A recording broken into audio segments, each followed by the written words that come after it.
So how do you make it? How do you overcome the odds? The key with me is just always finding what the anchor is. And an anchor is getting up at 4 o'clock in the morning every day before anybody else and grounding my thought process is in the no one will outwork me. No one. And people ask me all the time, what does it take to be happy? And I always tell them it's really simple.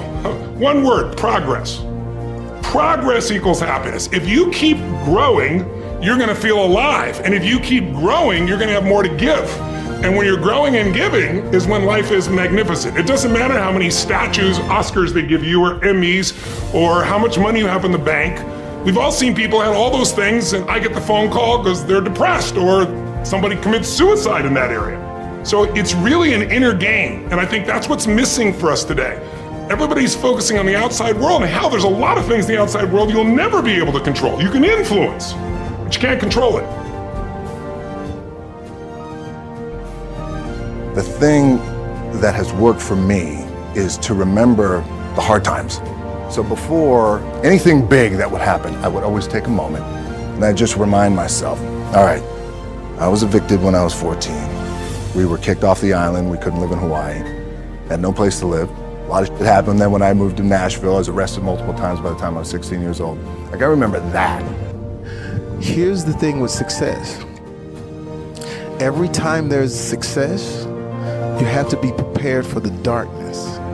So anytime something happens good to you, you have to sort of now look out for what's gonna anchor that, because you can't have sunshine without darkness. A lot of times when people get to success and don't know that the darkness is coming, that's when you see them trip and fall. Yeah. The Oscars, when people win an Oscar, the ultimate darkness is they may not work again. But you've gone to the mountaintop. You can look at it. It's almost like a algorithm. It's like when they win that big trophy, something happens. If they don't shake it off quick, they can't get back into the game. And so that's the one thing I always constantly prepare myself for. If something great happens, just be prepared for whatever the bullshit is gonna come. Most people in life, we really feel like the level of stress in our life comes to how much of life do you feel like you control, or how much does life control you? Do you tend to control more of what's going on, or events controlling you? It's very easy to have those events start to take control unless we take control of what's between our ears, our own mind. You see, what you and I focus on massively affects how we feel, whether we're thriving or surviving.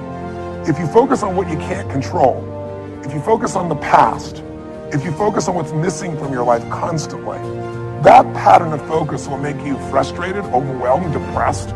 It won't even matter if you're taking antidepressants. If you keep focusing on what you can't control, what's missing from your life, you're gonna feel depressed still. You can take as many antidepressants as you want. Focus equals power. If you want to thrive, you got to focus on what you can control. You got to focus on the difference you can make. You got to focus on what's already in your life that you're grateful for. And I have a little process here at the end that's my gift to you, which is just a simple ritual that can bring you back to this place. So one thing that leaders do is they focus on the things they want, they focus on what they can control, they focus on what they have a combination of gratitude, strength, and commitment. They really unleash the second element. They have a vision. They have something that they're after, something they want to create, something they want to contribute, something they want to give, something they want to make happen. And that's when you become a creator again instead of a manager of life. And it's easy to lose that sense of vision in your life through disappointments. Hey, we've all had them. You get all excited about something and then, life seems to crush it. Somebody betrays you. You betray yourself. You don't follow through, and then you don't trust yourself at the same level. What makes somebody a leader is they build this certainty, and not only with focus, not only do they get a vision for what they want, but they bring that certainty in their body. Listen, if you've ever been to one of my live events, you know that one of the greatest things about, let's say, Unleash the Power Within, is you go through a weekend where you literally train your nervous system to have certainty. I mean, how the heck do we get people to storm through fire? I tell people all the time, appreciate the failures. If you look at anybody who skyrockets in our business, that thing is tough. If I were playing on this team, but before I lace up, before I get on the court, before I play in these big games, before I go to the Staples Center, where history is there, those are historic walls there at the Staples Center. I would remember that, and it allows me then to be present in the moment and understand, shit, the stuff I have around me right now, this is it that I dreamed of when I was a kid.